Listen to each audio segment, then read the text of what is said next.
Are we live, Sam? Yes. Okay. Good One morning, everybody. second. Oh, okay. Oh, yeah, we're live. I'm sorry about Okay. that. Okay, no worries. Good morning, everybody. My name is Brandy. I'm the CEO and founder of COR Tax and Bookkeeping. And welcome to Wednesday webinar, I don't know which one we're on, Sam.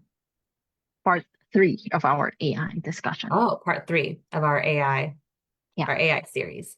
So Mhm. today is actually a pretty exciting day. We're going to start talking about like how like real case studies and real uses of the AI technology within core tax and bookkeeping, so that our viewers can kind of get an idea of like how we're using it and what does that look like and where are the areas that we have seen, the most change and even the, greater efficiencies and greater um, abilities for our staff to grow in their knowledge. And so today we're actually going to be talking with Casey Berry, who is our tax admin for CORE.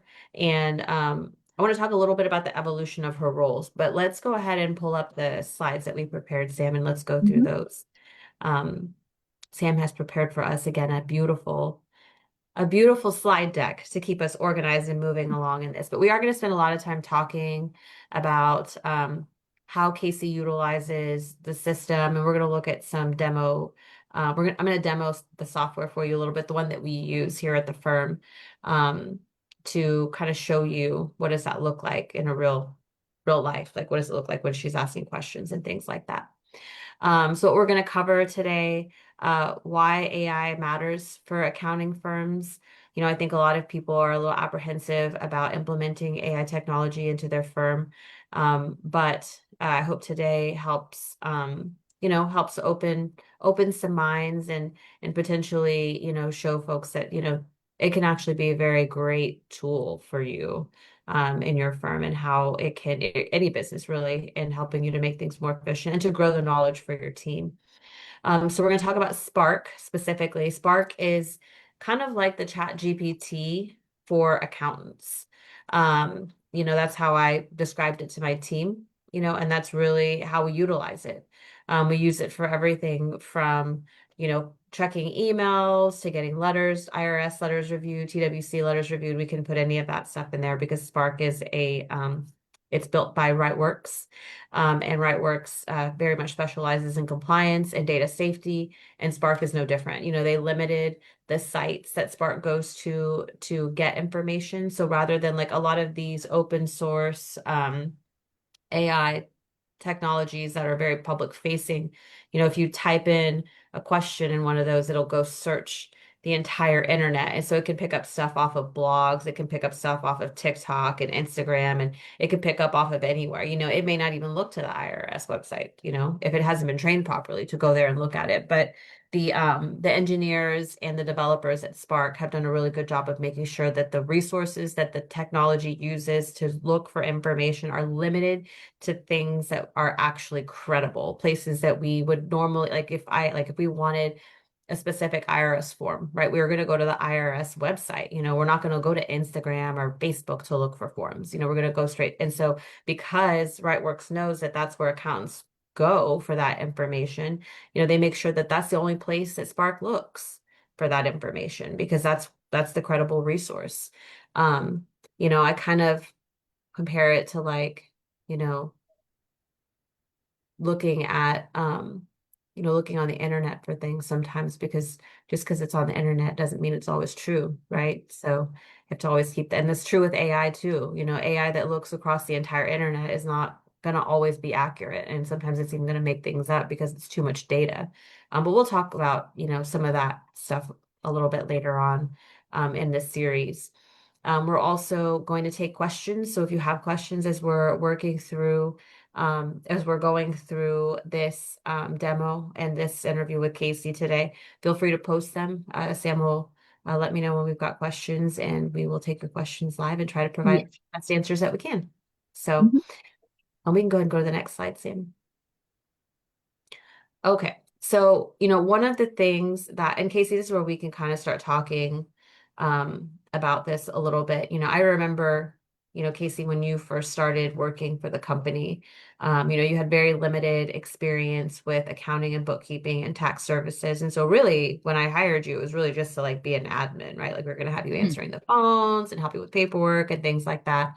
Um, but Casey is very much a go-getter, very much like Sam and Miss Mauricio and all of our other staff here at CORE. It's one of the things I look for is people that are very self-motivated and that want to learn, right? Like I don't want people that want to just like if you want to just stay stuck exactly the way that you are, you're not going to fit here because everybody here is driven, has bigger goals, wants to achieve things. Like all of us have to have, we set our goals, we communicate our goals every day as a team. And so, Casey is she is that, she's like that. She's just like that, which makes her a great asset to our team.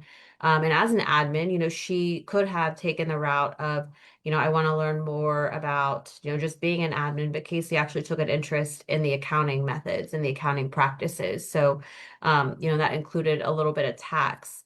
I felt like Casey had a very high aptitude level for retaining information and for being analytical with things. And so when Sam came back from her maternity leave, we went ahead and split the operations, and Sam handles a lot of the bookkeeping and operations side of things, and Casey is specializing in tax. And so that's where she is right now. And we worked together, Casey and I both, during tax season this year to make sure that she had some really good intensive training directly with me as the owner so that she could start learning what she should be doing as the tax admin. And after tax season is when we really started looking at AI technology for our firm. So when that started to roll out, we started utilizing that for everybody in our firm. Casey, talk a little bit about how, like, once we opened that up, like how that, how do you feel like that impacted your role? Well, let's talk a little bit about like how you felt about your role before we implemented the AI and kind of how you feel about it now that it is implemented into your role. Like, and just the research part, right? Like, right, just to clarify for the audience right now, we're just doing the research component of it. We're doing some of the review pieces. We're testing, we're beta testing a lot of the tax prep part, the letter analysis, like all of those things. Like we're testing all of that. That's not fully rolled out on its own yet. But Casey, talk a little bit about how it's changed. The AI implementation has changed your role and what it's allowed you to do. So, since implementing the AI into our everyday, it has helped me be able to get answers right away for the clients when they're on the phone, or if a client sends us an IRS notice, I'm able to put it into Spark right away and give an answer to the client like, hey, this is sent on air, or this is what we need to do. These are the steps. It helps me be able to give the client exactly what they need to do, directly steps from the IRS site. So I'm not giving false information to the clients. I'm giving them an answer right away. But when it first was implemented, I was unsure of it, but more of because I've never done my research on AI, and everything everybody says about AI is it's going to take over and all that stuff. But no, it's actually been a very big helping tool. It's been able to help me get answers and not have to wait on my team or somebody with more experience. And it makes me feel reassured with my answers, giving them to clients. And Casey, you kind of do, as an admin, right? You focus on tax and making sure that those clients are having the best possible customer experience. But tell me a little bit about how it's also helped with, because you do sales for the company as well, because you do answer the phone. Tell me a little bit how it's helped you in your the sales responsibilities that you have with Core. Being able some clients call, or some potential clients call the line and they ask questions where I've never been put in that, I've never answered that question before, and I'm able to ask Spark and it gives me an answer right then and there instead of taking a note and waiting on one of my teammates to help me with it. Mhm. And it also gives some clients just call for answers, just to ask a question, and I'm able to give them an answer instead of them going to ChatGPT or Google, because we've had some clients say, this is what I found on Google, this is what ChatGPT told me, and I have to reassure them that just because it's on the internet does not make it correct. And thankfully with Spark, we can trust what Spark is telling us because we know it's directly from the IRS. It is up to date information, and I have to let those clients know that are using ChatGPT and Google. Just because it's out there does not mean it's up to date information. Right, exactly, exactly. And I feel like it also has helped with you being able to understand more like when a potential client calls in and they again, like we said, like when they ask for something that you've never heard of, like, you Yes. could rather than putting them on hold to try to see is Brandy available, is Alex available, Mhm. who's available, is somebody available to talk to answer this question, like you can just put them on hold and go into your Spark and do the Yes. quick, the research very quickly. Do you find that you're able to find the information that you're looking for, um, like quickly and efficiently? Like, are you having to, talk to me about how you learned to prompt the AI, I guess is what I'm trying to ask. Is like, how did the evolution of like when you first started prompting it versus now being what almost 6 weeks into deploying it into the firm, right? So tell me a little bit about how that has evolved for you. So the prompting, you have to be very thorough with it. You have to make sure you tell it specifically what you want, Mhm. what tax form, be very thorough with it. And the good thing about Spark is if you're not thorough with your prompt, it'll ask you, like, hey, give me this information, and then I'll give you your response. So that's kind of good with Spark. It doesn't just simply, if it feels like it needs information, more information, it will ask you for more information without just giving you a simple answer. Um, but I think it's the prompting's been very, it's something to get used to how thorough you have to be with it because it's not a person. You have to tell it specifically what you want and how you want it, but it's helped a lot. And the Yeah. prompting has gotten easier because I think working within it, since it has the past chat saved, it does kind of know what we're looking for. It's kind of like, oh, okay, you need a P&L or you need this. It helps knowing it. Yeah. Well, and I think as, the technology evolves, and today we're talking about Spark, right? But there's a lot of different research tools out in the market right now that can do similar things, right? Our company chose to work with Spark because we work with RightWorks already, right? We're already customers with them. We already have a relationship with them. And this just seemed like a very natural next step for us, because I already know how Spark is very, or how RightWorks is very, they're very careful with security. Like that's a big part of their business and what they do is security and compliance for accounting and tax firms. And so rather than having to go out and, research and figure out, what other companies out there can provide this same service that have that same level of security, it was just a very natural fit for us to move into to Spark and know that, and be already confident that they are going to keep our information secure and we don't have to worry about things getting out into the internet, the open net, um, and being hacked or anything like that. So it does give us a level of security and also a level of confidence in knowing that, our firm information and client information is being protected. Um, Casey, I guess maybe the next question I have for you is just like as you have seen the different things that utilizing AI technology can do in your role as a tax admin, what are some things that you're looking forward to like in the future that you would be able to do with Spark? Fully be able to prepare, be able to give somebody a full detailed on what they need for their taxes. So being Hmm. able to upload their past taxes and tell them exactly, hey, these are all the documents we need for this coming year. And these are also where we missed last year. That's where it's going to be very good to be able to come back to the client very quickly and be like, these are all the documents we need. This is where the past tax people missed, and this is what we can do better. Yeah, yeah, I very think good. that's what I'm most excited about, being able to give fast responses to our clients about their tax return. Well, and that kind of leads into what we've talked about when it comes to onboarding, right? The Yes. onboarding process for clients and the sales process. That is one thing that I feel like in the accounting world has always been a big challenge, is that there's not really a very comprehensive, thorough platform that takes you from, the incoming lead, like, lead acquisition to the entire sales cycle, right? Because before the client gets into, our Canopy or whatever workflow management system you're utilizing, there's a whole process that has to happen before that. And even within Canopy, like they have the engagement section that you can, build out an engagement. Instead, it's got a prospecting option. But there's a lot of steps that come prior to that before you even get to that point. You've got again, like the lead coming in, like where does that lead go? Where does it live? And then, how do you follow it through the cycle of a lead? Because a lead doesn't necessarily automatically convert when they call. Like usually there's, an intake meeting. There's a conversation that you have to have with them to make sure that you're providing them an accurate scope of work for their project. And I feel like that's another thing too. Like I feel like with utilizing AI, we can get more specific with scopes of work for clients, whereas before, like it had to be very general, because creating a detailed scope of work for every single client, I mean, that could take hours to do based on some of the projects that we have, right? And I feel like now with being able to utilize the AI, it can, and just to kind of give the audience watching an idea of how we do it, right?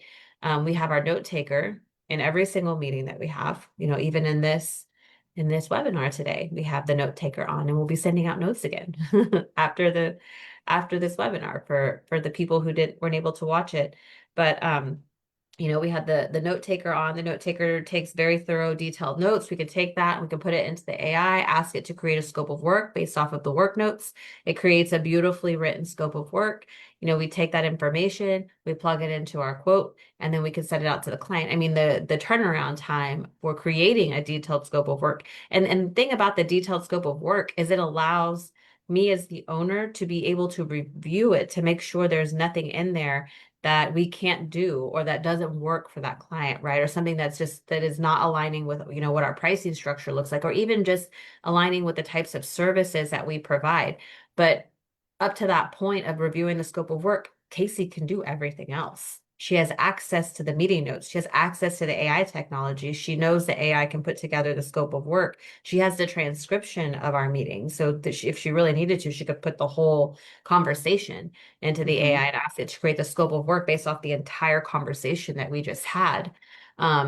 And so, that whole sales piece, I feel like we've been able to tighten that up a lot more and be able to provide a very clear picture to the client of what we're going to do for them. And the beauty of that is that translates from the sales process over into workflow management. Because when we hand off that scope, when that client says, yes, I want you to do this, and if it's a tax matter, right, then it goes to Casey, and Casey knows exactly what she needs to do for this client to get them onboarded for those services. If it's a bookkeeping or cash services account, I can hand that scope of work directly off to Sam and the onboarding team for the bookkeepers, and they can read it and look at exactly what are we supposed to perform for this client. And it helps to make sure that all of that detail is there. There's no generalities. There's no, it's $700 a month. And these are the things that, we used to live in that space, right? Like Sam, I mean, you remember when we had the basic bookkeeping, the advanced bookkeeping, the full charge, and it was just kind of a list of services. Yeah.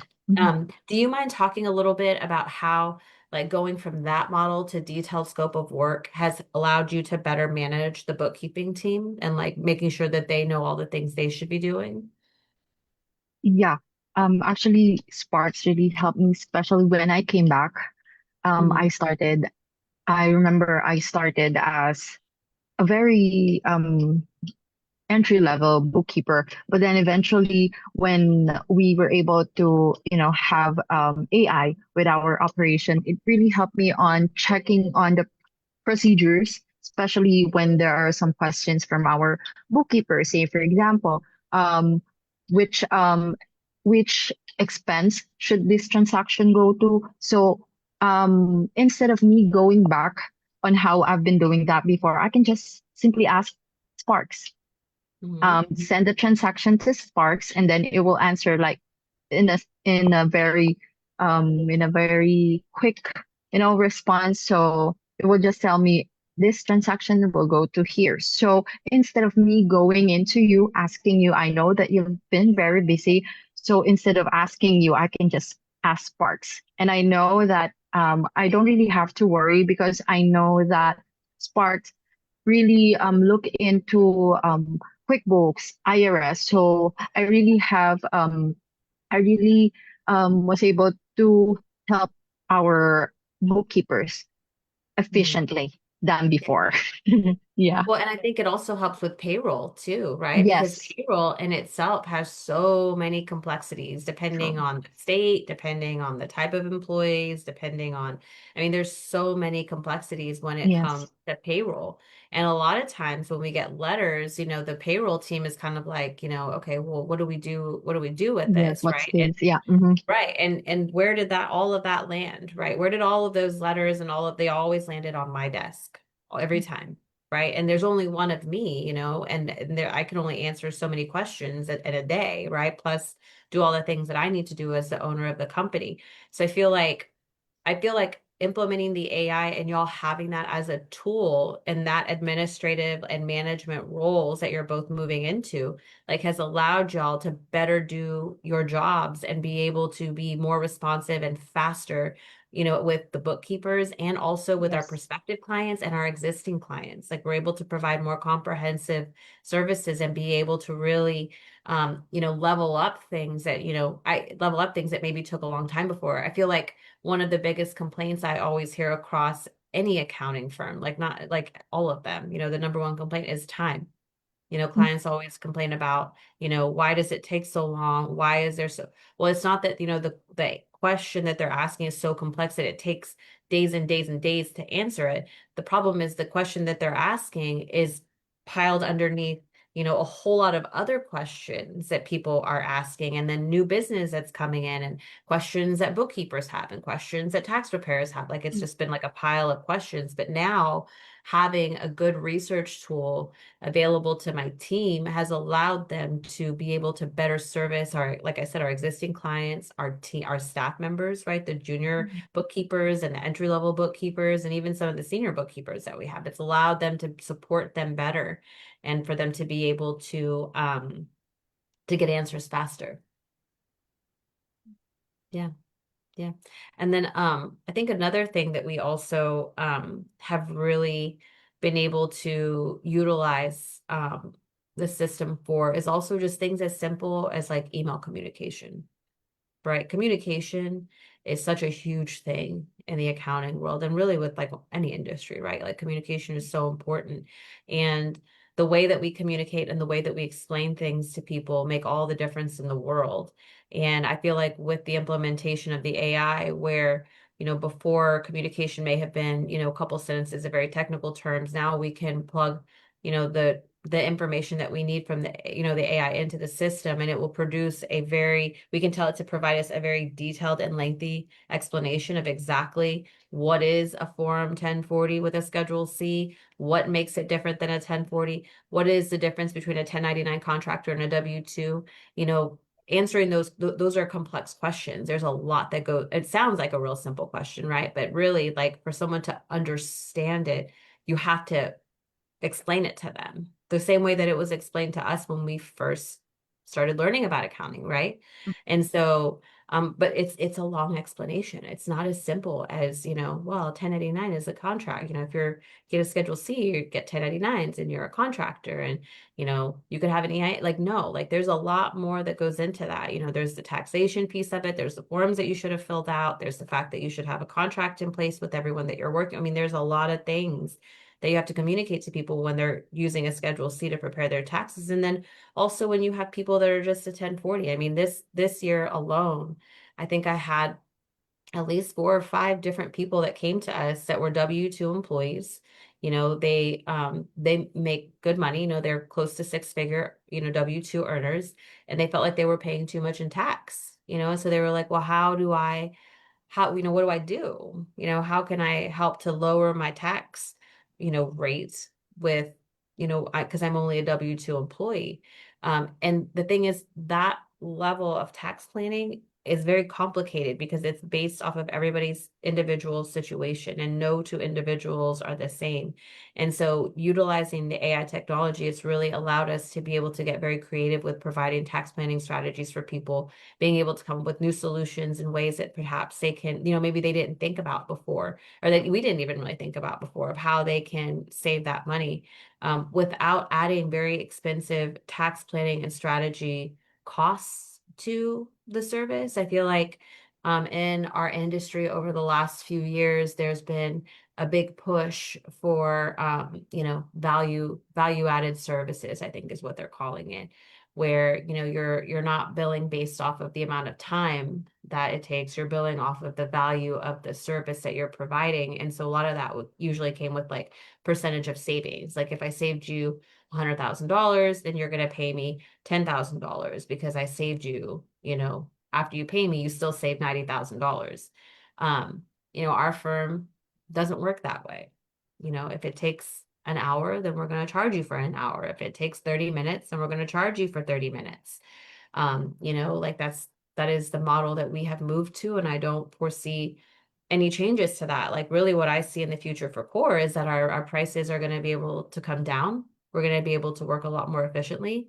We're going to be able to do things faster and in a way that maybe we haven't. Our hourly rates might go up some because we got to cover the cost of the technology, because unfortunately the technology is not good. The cost of the technology is going to continue to go up.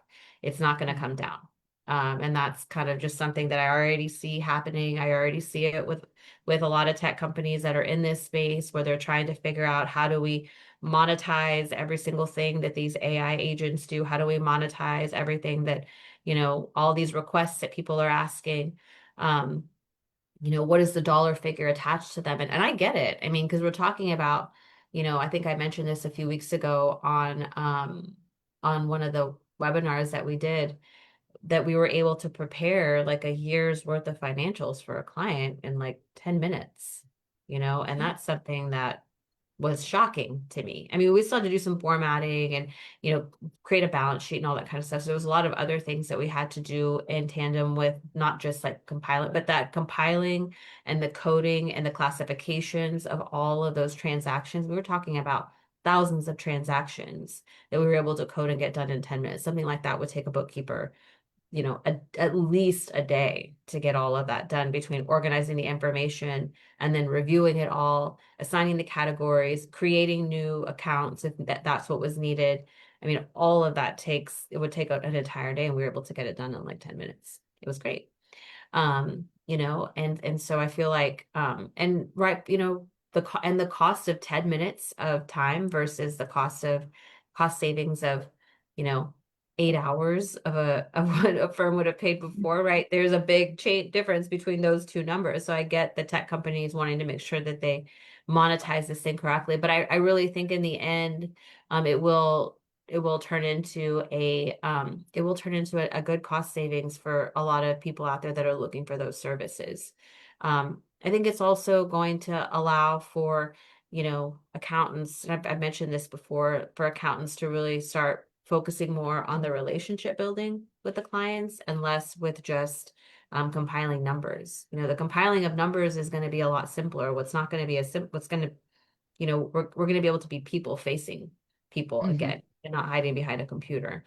I think that's really important because, again, I think we've talked about this, in case you touched on it some, that the AI is only as good as the information that we provide to it, and if we don't provide thorough information into the AI, then it will not produce a good result, right? And so if I ask it to do tax planning and strategy, and I put in a tax return and I put in information in there, but I don't tell the AI that, oh, well, this person, got married last year and they had a baby, and they also had, big medical expenses, and they had, they took money out of one of their retirement accounts. If I don't tell it that, then it's not going to know that it needs to request all the documents associated with that for the onboarding for that client to come in for us to do their taxes. And so that's where the relational and people component of it really comes into play, because somebody has to ask those questions.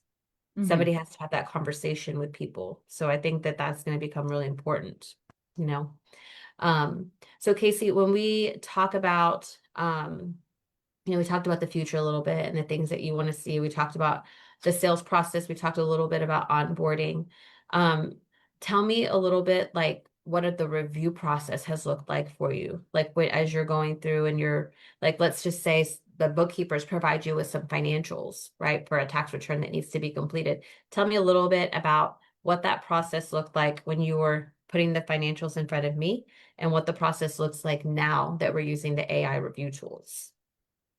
To put the financials in front of you was took more time, but more of because you can't just look at financials and be like, yes, they're right. You need to look at the past financials. You need to look at the last year's financials, the return.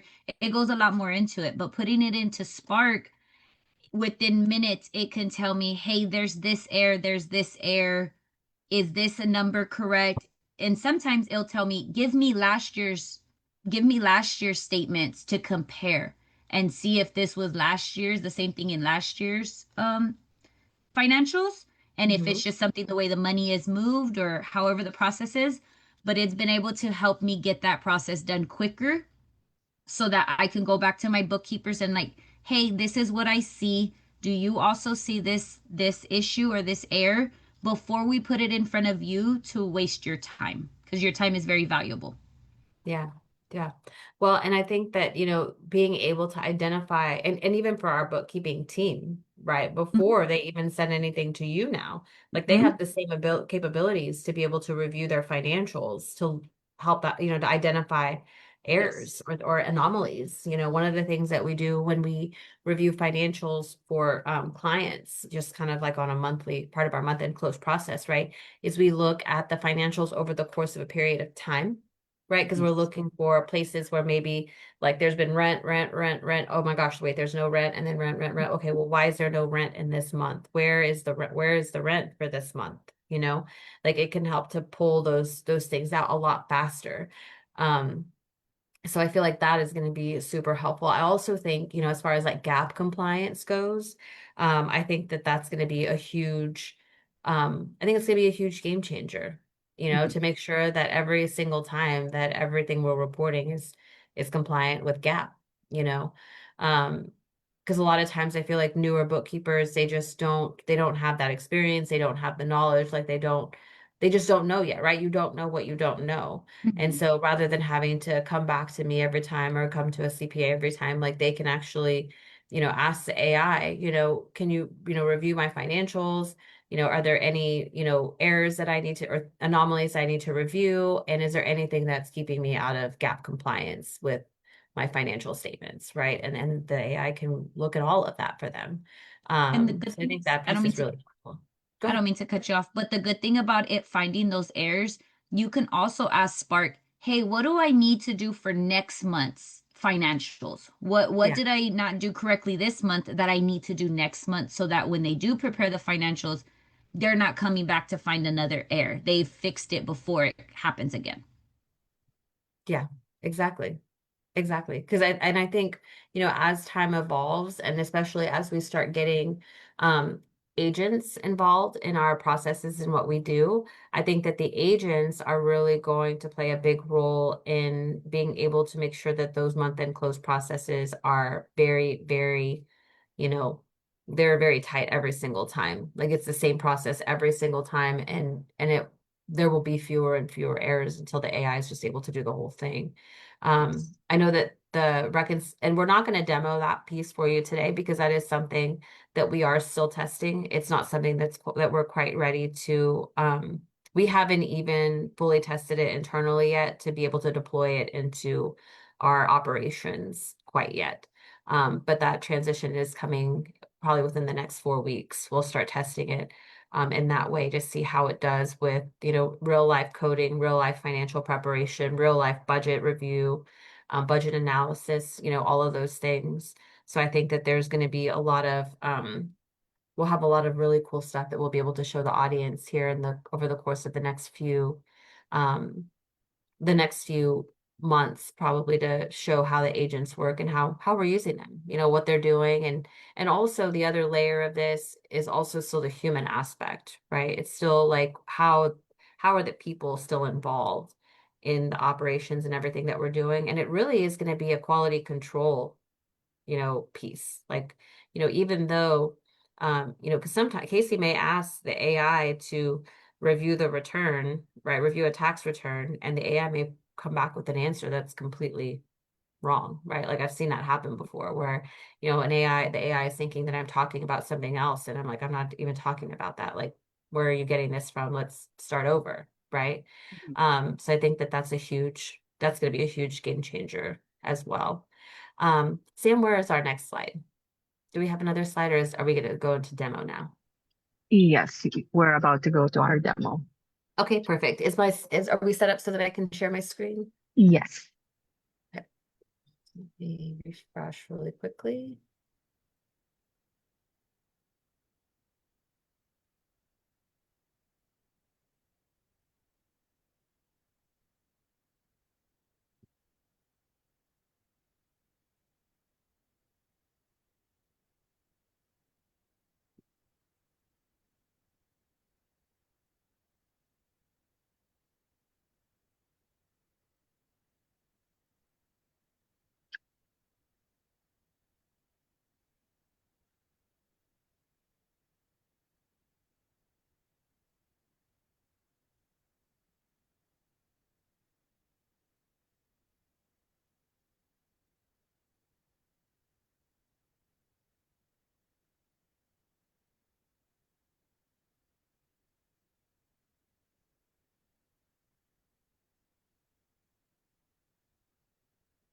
Okay.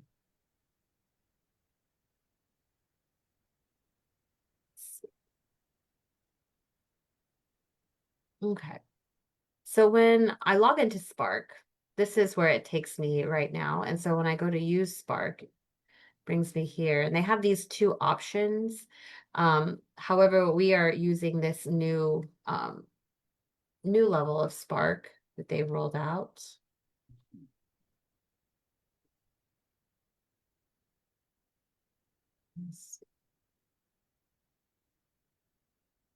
I think I clicked the wrong thing. There we go. Okay. So right now we're not going to use any of the assistants. I just created a new one a few minutes ago, which was pretty exciting. So let's take a look at the create a proposal for services. And let's see what it does. Okay. And so, most of the AI technology that's utilized, it always has an initial prompt or initial, thing that it's going to ask you so that you can give it the information that it's looking for. And so here, I just want to create a proposal, right? And so we're going to create a proposal for tax services. So I'm going to tell it create a proposal for tax services for a small whoops, small nonprofit with $2 million in donations.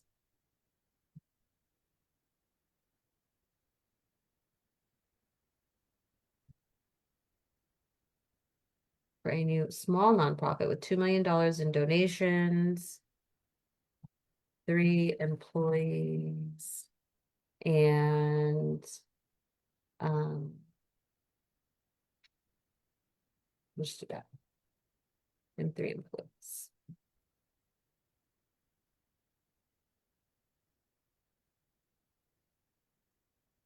Okay, and so this is kind of what you were talking about, Casey, right? You were saying that, if you ask it a question and it's not enough information, then it's going to request more information from you, right?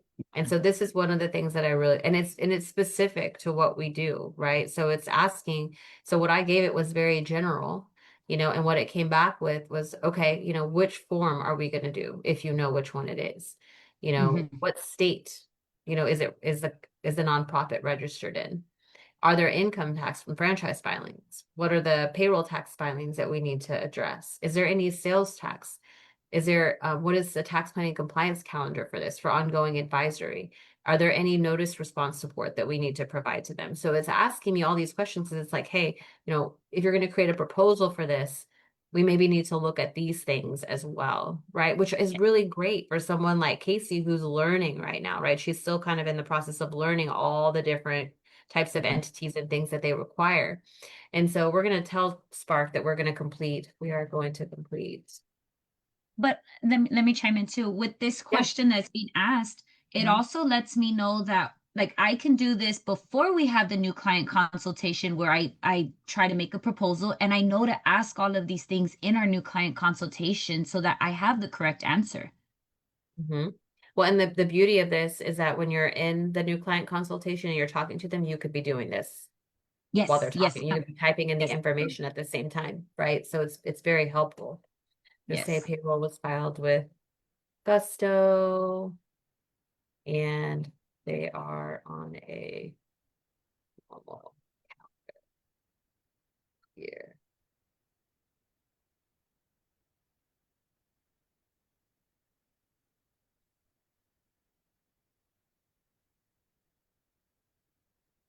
So we will bill hourly $300 an hour.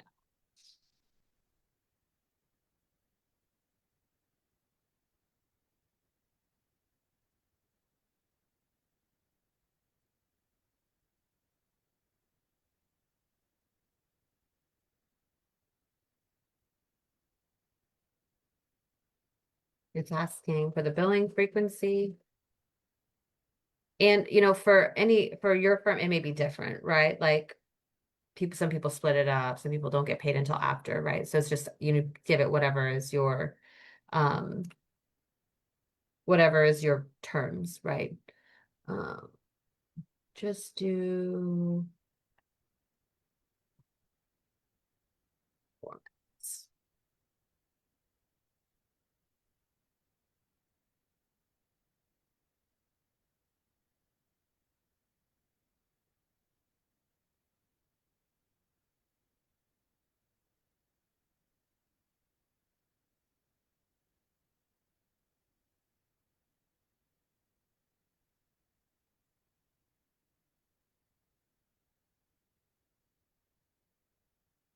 And then it builds the whole thing, right?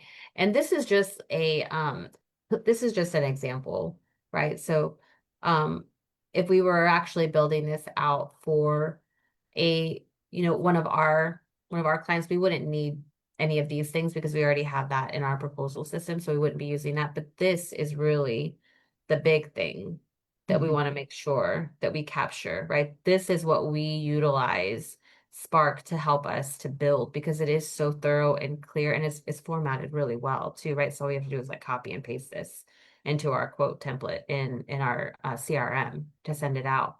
But it's very thorough. Like if you look at it, it's Form 990 preparation and filing, calendar year, prepare and electronically file applicable IRS Form 990, and required schedules based on information provided. Review the revenue streams, including contributions, donations, and functional expense presentation. So they know that we're going to look at their financials. We're not just going to take them and put them in the system and file. We're going to incorporate payroll and compensation reporting based on Gusto reports and year-end summaries provided by the client. Again, notice how it indicates that the client needs to provide that to us.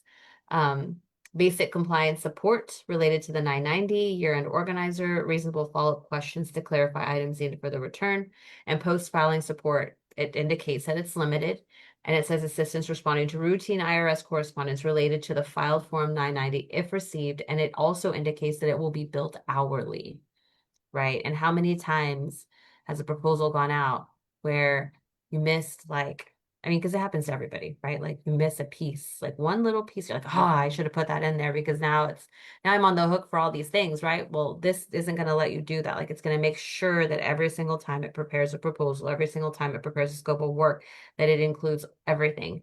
And this is one of my favorite parts, I think, that make it very easy and make it a better experience for the clients is it very clearly says client responsibilities, items to provide, things that they need to give us. Because a lot of times clients, that is the number one complaint they have, right? Is that, oh, well, I didn't know I needed to give that to you. And so having this piece in there tells them from the beginning, these are the things that you're going to be responsible for providing to us, financial statements or year-end trial balance or equivalent reporting, donation summaries and any donor restriction detail if available, Gusto year-end payroll reports, and it gives examples of what we're going to be needing, governance and board information needed for Form 990, officers and directors list, policies, meeting documentation as applicable. So this is where the power of utilizing the AI in your firm or in your business can really help with building out scope of work. And this is just, this is specific for accounting, what we're looking at today. But, when we start talking about other industries, right? We start thinking outside of, just accounting, and we start thinking about, well, what about our interior designers? What about our construction companies? The amount of time that it takes a construction company to put together a scope of work for a project is enormous. It's a huge job, right? There is technology out there right now that can do the takeoff, can tell you exactly how much materials you're going to need for your job. And when you have those numbers, then all you have to do is go back to your vendors to request the quotes, right? But the part of figuring out what the takeoff is, that's always been the biggest challenge for doing bigger projects. And the technology is there now to help speed that along and to make it more efficient. Once you have all your pricing, putting the proposal together, right? Building it is a whole nother thing, right? It takes somebody hours to do that. Utilizing AI, you could get that done in minutes, instead of hours, maybe 30 minutes to get a proposal done for a big project. So there's just a lot of opportunity in utilizing these tools, especially the ones that are built specifically for your industry to help streamline things that maybe have been bottlenecks and that have needed to be tightened up in the past. You can actually do that now. And I feel like this has allowed us to do that. What do you think, Casey? I think very much. I think it's helped us be more thorough. Mm-hmm. And it got so too, we go back, I don't know how many times we've gone back to the proposal and like, okay, this is what we need to do. This is our scope of work. That's how we follow up. Mm-hmm. Well, and it also allows us to build out like that list that you're talking about, right? The list of Yes. documents that we need to get from the clients before we even see anything. Like we can already put together like a preliminary list of these are the things that you're going to need to provide us, right? Um, And but let's say that we get a request in for something that's a little more uncommon. So like I'm just going to use this as an example. What are the documents I should request from a prospective client who has a trust and also a W-2 job?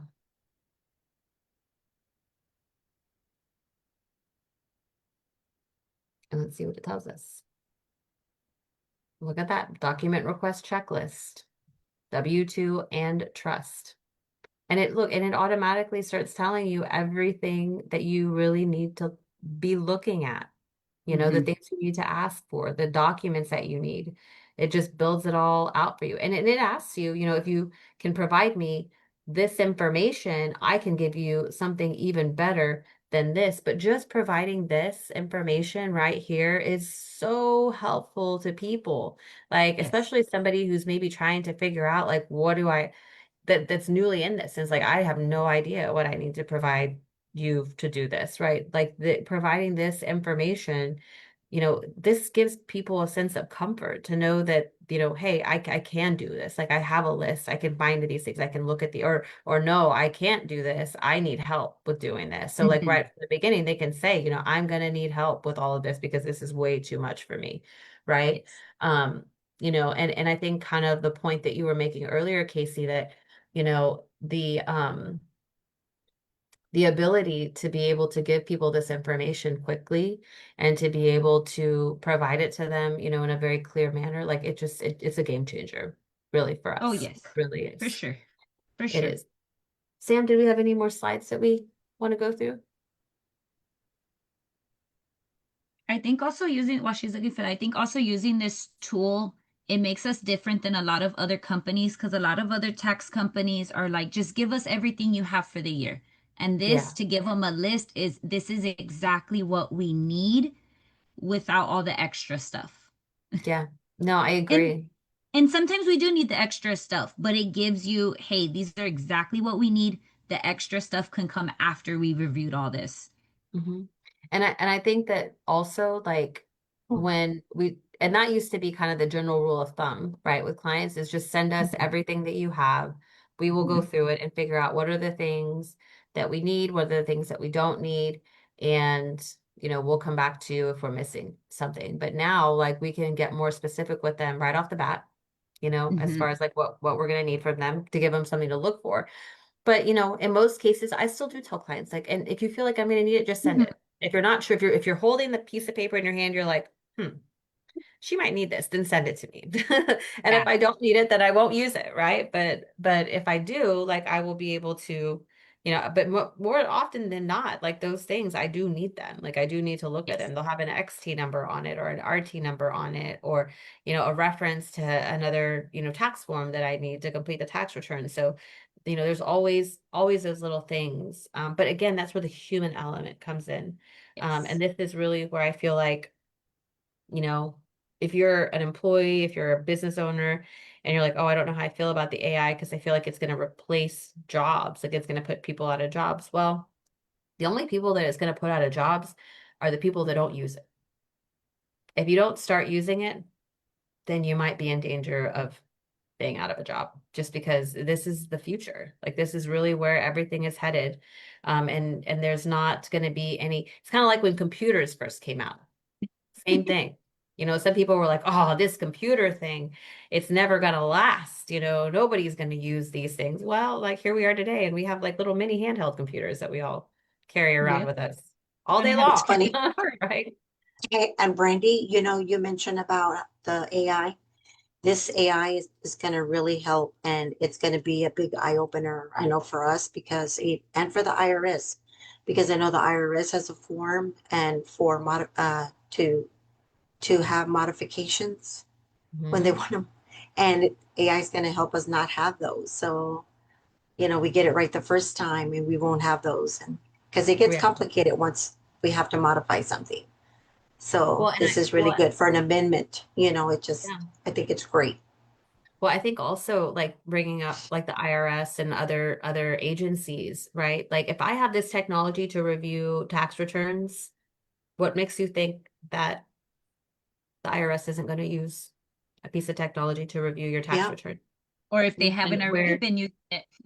yeah, well, and before, like, whereas before, like, oh, the IRS is bottlenecked, it's taking them forever to get stuff done. Well, you know what? The day is coming where the IRS is going to be current because they're going to start yeah, using and they're going to be like rather than having you know a revenue officer reviewing every single tax return that comes across their desk, they're going to just mhm, dump it into a piece of technology like this, and it's going to review yeah, it within seconds, and then they're going to be able to send out letters and produce feedback and all of those things. It's going to make everything more efficient.